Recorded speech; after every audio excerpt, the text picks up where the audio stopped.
All అందరికీ good morning. రాత్రి వర్షానికైతే మాకైతే వాటర్ అయితే చాలా ఎక్కువ వచ్చినాయి. ఇప్పుడు ఈ వాటర్లోనే ఇతను ఈత కొట్టుకుంటా స్కూల్కి వెళ్ళాలి. ఈరోజైతే ఎగ్జాము. నేనైతే డ్రాప్ చేద్దామంటే మళ్ళీ వాటర్ బండికి ఎక్కువ అయిపోతాయేమో, బోరుకు వస్తుందేమో ఇబ్బంది. ఇప్పుడు తొక్కుతాడు చూడండి సైకిల్. వాటర్లో స్విమ్మింగ్ పూల్ చేస్తాడు, చూపిస్తాను. అదిగోండి వెళ్తున్నాడు, ఈత కొట్టుకుంటా వెళ్తున్నాడు. సైకిల్ సగారికి అయితే వాటర్ అయితే వచ్చినాయి. ఇంకా వెళ్ళాలన్నమాట. మనం వెళ్ళిపోదాం అడేనకే. కానీ ఎట్లా తొక్కుతాడు అన్నది భయమే నాకు. పడిపోతే కనుక ఇబ్బంది. ఈరోజైతే ఎగ్జామ్ అయితే ఉంది. నేను డ్రాప్ చేద్దామంటే అంతకన్నా రోడ్డు మీద బాగా ఫుల్ ఉన్నాయి అన్నమాట. తొక్కడానికి కూడా అవ్వదండి, ఎందుకంటే అంత వాటర్ ఉంటే తొక్కలేమన్నమాట. వెళ్తున్నాడు తోసుకుంటా.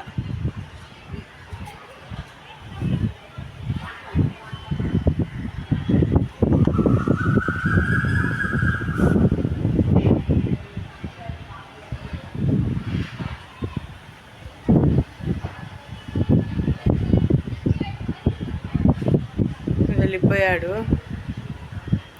పాపం. రాత్రి వర్షానికైతే పక్కింటి వాళ్ళకైతే వాటర్ అయితే చాలా లోపలికి వెళ్ళిపోయినాయండి. బాగా అయితే ఇబ్బంది పడ్డారు పాపం. సామాన్లు అవన్నీ మునిగిపోయినాయి అనమాట. పాపం వీళ్ళైతే వరుస వాళ్ళు బాగా అయితే ఇబ్బంది అయితే పడ్డారండి పాపం.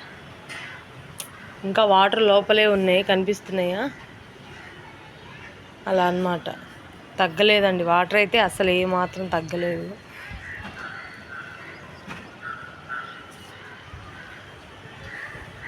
ఏయ్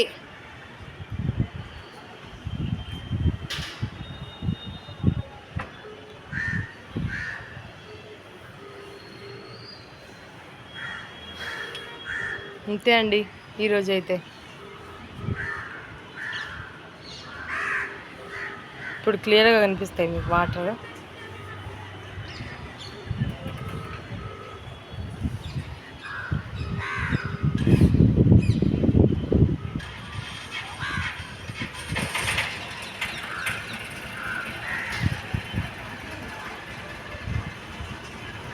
నేను ఆఫీస్కి వెళ్ళాలండి, కానీ ఎలా వెళ్ళాలన్నది నాకైతే భయం అయితే వేస్తుంది. ఆల్రెడీ నేను ఇదే ఎక్స్పీరియన్స్ పోయినసారి ఫేస్ చేశానండి. అప్పుడు నిజంగానే బోరుకు వచ్చింది, బండి పడేశారనమాట, వాటర్లో పడిపోయింది. అందువల్ల నా వల్ల కాలేదు. అందుకే ఇప్పుడు నాకు భయంతో